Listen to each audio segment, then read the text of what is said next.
I want to talk a moment about biblical creation.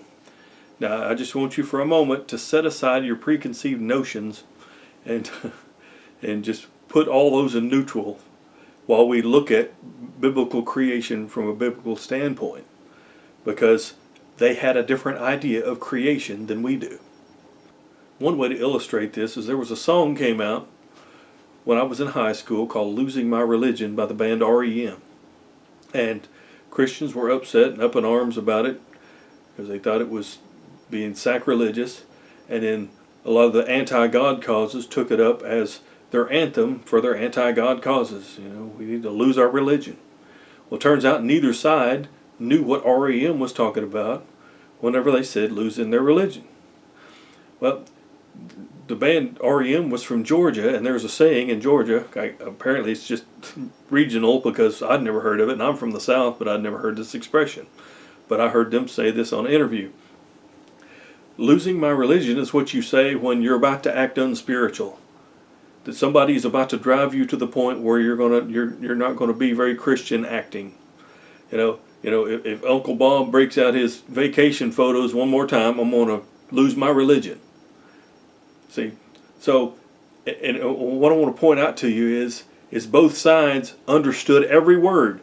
Losing my religion. They understood all that, but how they still missed the communication because they didn't understand it in the framework of that context of the culture that the band REM was coming from. And it's kind of the same way with creation. We have a scientific 21st century space age mindset, and we come to the Bible with that, and we try to read it into it whenever the scientific method hadn't come along at this point yet. They had worse things to think about. That it was rough subsistence living. Thank God we're blessed, and we have time to sit around and wonder about creation and learn, and I think it's great. And actually, it was Christians that spearheaded the cause of science. But I think we're making a mistake when we use science as an apologetic to prove the Bible, whenever I don't think that's what the Bible is teaching us. The primary lesson of the Bible is not to teach us science, no more than your high school calculus book is to teach you how the earth was created and the process behind it. That's not what it's teaching. It's teaching you calculus.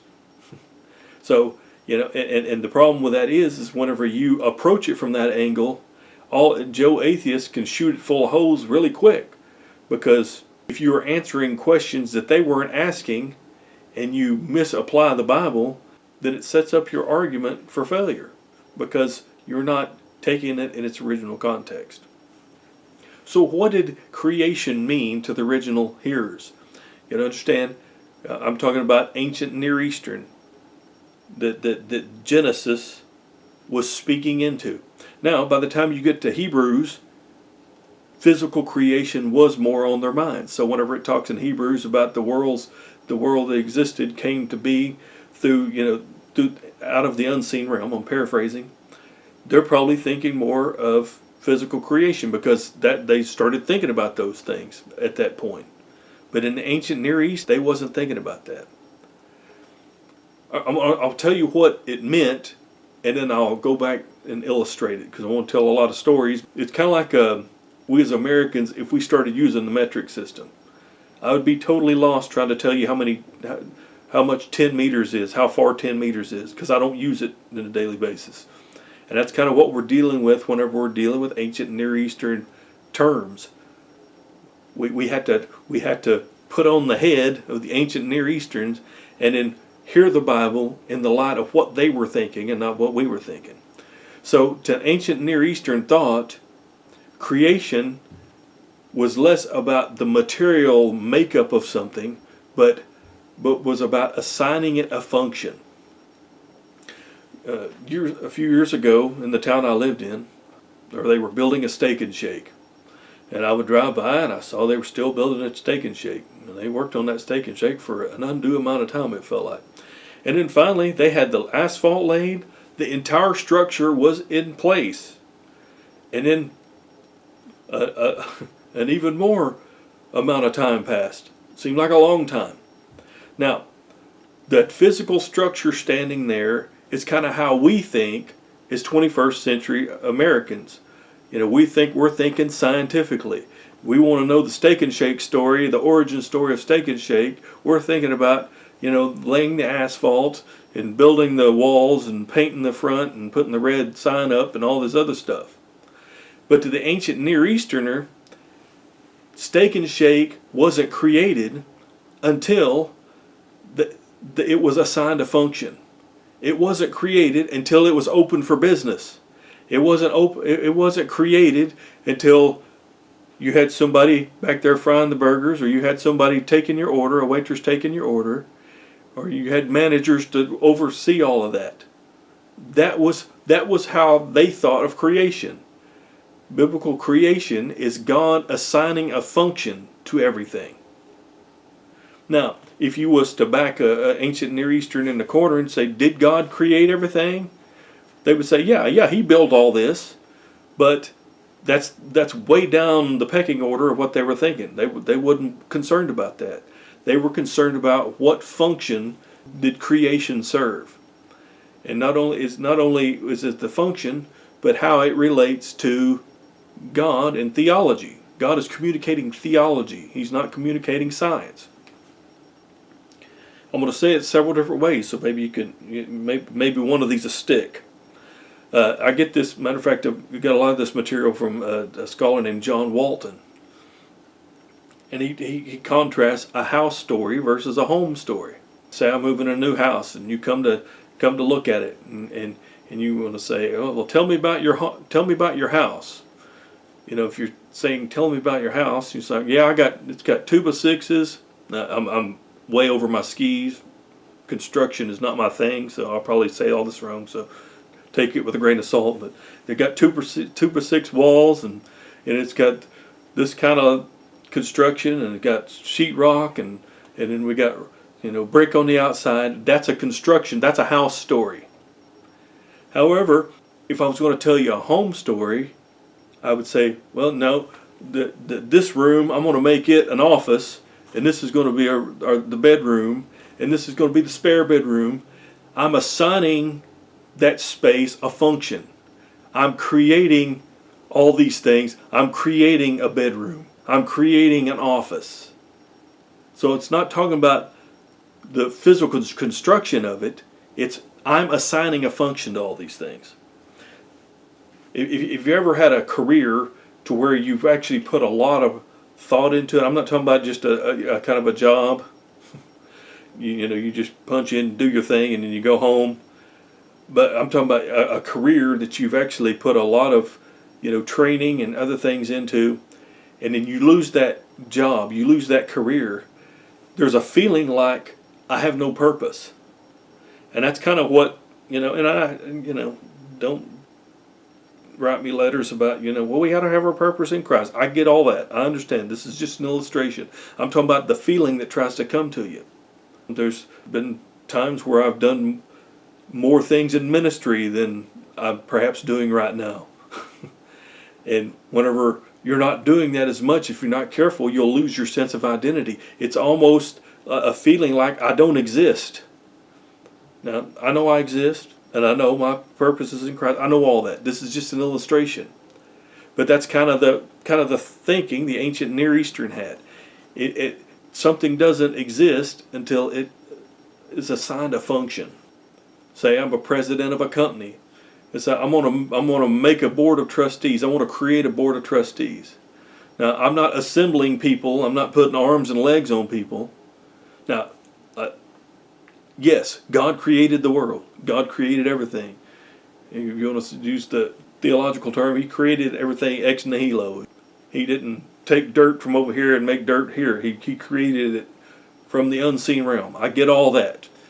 But the point I'm making is that's not what the Bible is talking about in creation, especially in Genesis. But if I say I'm going to create a board, I didn't create the people. I didn't assemble them with arms and legs. I took these people and I assigned them a function. I made this person the president. I made this person the treasurer. And I've appointed people. I call people out, assigned them a function because I'm creating a board. So even then we use that terminology. We created something because when we assign them a function. And that's what the Bible is talking about when it talks about creation. We see that, it says the evening and the morning was the first day. Our minds go scientific, that's when God created the sun and whatever, maybe, whatever. But that's not what he's talking about. He assigned days to mark time. He assigned his creation a function to mark time for us, so that we'll know, months, weeks, days, and years. He assigned it a function. He said he created a greater light and a lesser light. People say, this is where Village Atheist comes in, parachutes in and says, it says he said, let there be light on day one, and then sun don't come till days later. Well, he's not talking about creating it and forming it and all that other stuff. Although he did. I can't stress that enough. He's not talking about that. He's assigning these things a function.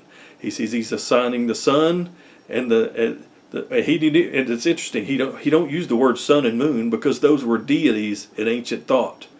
So he's saying these are my servants. There's a greater light and a lesser light. And he said that they are for signs, and later on, all their sacred feast was based on the lunar calendar. But he was assigning a function. And that's what he's talking about in creation. It's a home story, not a house story. And that brings me to, some people, and I used to believe this, I'm not near as dogmatic about it now that I've come across this material. They believe if you don't believe the earth is 6,000 years old, created in 7 days, then you're not even saved. And they make it a matter of salvation. At the very least, if you don't even take what I'm saying about this, know that a lot of room, for where we can, as modern Westerners, to misinterpret the data. So don't be so dogmatic and make it a salvation thing. Frankly, I don't know how old the earth is. I'm not a scientist. If it turns out it's really 6,000 years old, wonderful. If it's not, that don't affect me either, because I don't think the Bible is speaking to that. People say, well, the genealogies, if you add it up, it goes back 6,000 years. Well, ancient genealogies, they would skip generations. You'll find people throughout the Bible call them the son of David, and they were centuries later. And sometimes genealogies skipped a few generations because, once again, we think Ancestry.com. We think we're relaying data, just historical data. No, the Bible is communicating theology. And even in the genealogies, if you look at the genealogies, there are things that it's communicating. So they're communicating theology even through the genealogies. It's not just to communicate data. And we have to disconnect from our Western brain when we read that. So the earth may be at 6,000 years old, may not be. And and while I'm on a already thorny subject, I want to talk about the gap theory. Young earth, I don't know. Gap theory, I'm even more skeptical of. I'm skeptical because this is the problem with not understanding creation in its original context. Science comes along and says, "Oh, the Earth's a lot older than 6,000 years." So, as a reaction, gap theory says, "Well, no. Between Genesis 1:1 and in the beginning God created the heaven and the earth, and then in verse 2 the earth was without form and void." They say, "Well, that was a long time between Genesis 1:1 and Genesis 1:2." And that's when Satan fell and it destroyed the earth. And gap theory actually was the shiny new thing for a long time, and it was real popular several hundred years ago. But charismatics are the only ones that kept it going. Everybody else, it kind of fell out of favor with everybody else, but it actually was in Dake's Bible, and that popularized it and stuff. And I don't mean it to be critical, it was as good a theory as any, but I don't think it fits with the rest of the Scripture. I don't think it fits the narrative of the Scripture. And we're going to talk about a few reasons why I don't believe that. First of all, this primeval fall of Satan, where Satan was up in heaven and he takes a third of the angels with him and they all rebel against God and are cast down to the earth. Now, I've said this in other lessons, but in case you didn't hear it, that story comes from Paradise Lost. It doesn't come from the Bible. Paradise Lost was written by John Milton, and it was a work of fiction. And that's where people get the third of the angels rebelled with Satan against God. So first of all, it's based on a false premise right out of the gate, that there was this primeval fall between Genesis 1:1 and Genesis 1:2. That's the first problem I have with it. And then secondly, the grammar in Genesis 1:1 and Genesis 1:2 doesn't allow for that. Genesis 1, where it says God created the heavens and the earth, it's what's called a dependent clause. What does that mean? I'll read it from the Genesis 1:1, the JPS Tanakh edition. It's very close to the Hebrew. It's a Hebrew translation for Hebrew people. It says, when God began to create the heavens and the earth was unformed and void. So when God, in other words, an independent clause would be just like our English translation is translated. In the beginning, God's created the heavens and the earth, period. But that's not how it reads in Hebrew. It's a dependent clause. It's when God created the heavens and the earth, ... So in other words, that's not a complete thought. When he created the heavens and the earth was without form and void. So the Greek, or rather the Hebrew construction doesn't allow for the gap theory. So it's kind of dead on arrival on first rattle out of the box. And then I don't know how many are familiar with the gap theory. You know, it's real popular in some circles, and they go into Jeremiah where it talks about their cities, and the next thing you know, it says it's without form and void. And they say, see they would say there was a pre-Adamite race of beings between Genesis 1:1 and 1:2, and they were all destroyed whenever Satan fell. Which, you know, that's reading a lot into something that's really not there. No, without form and void is the language of chaos. You understand? It says there was water on the face of the earth, and then God separated the land from the waters. In ancient Hebrew thought, water represented chaos. I mean, you think about it. You can be out on your boat and everything's fine, and next thing you know, a storm blows up all of a sudden and you're in a mess. So that's the way ancients thought of. That's why it says in the book of Revelation there'll be no more sea, because sea represented chaos. And even before that in Revelation, you said you see a sea of glass. It's a smooth, it's a calm sea. It's a sea it's chaos that's been ordered by God. So you see during the flood, Noah's flood, you see earth descending back into chaos. God brought shalom out of chaos in the original creation. Whenever he separated and assigned it a function, he ordered it. But then because of sin, earth descended back into that chaos. So that language gets picked up all throughout the Hebrew scriptures.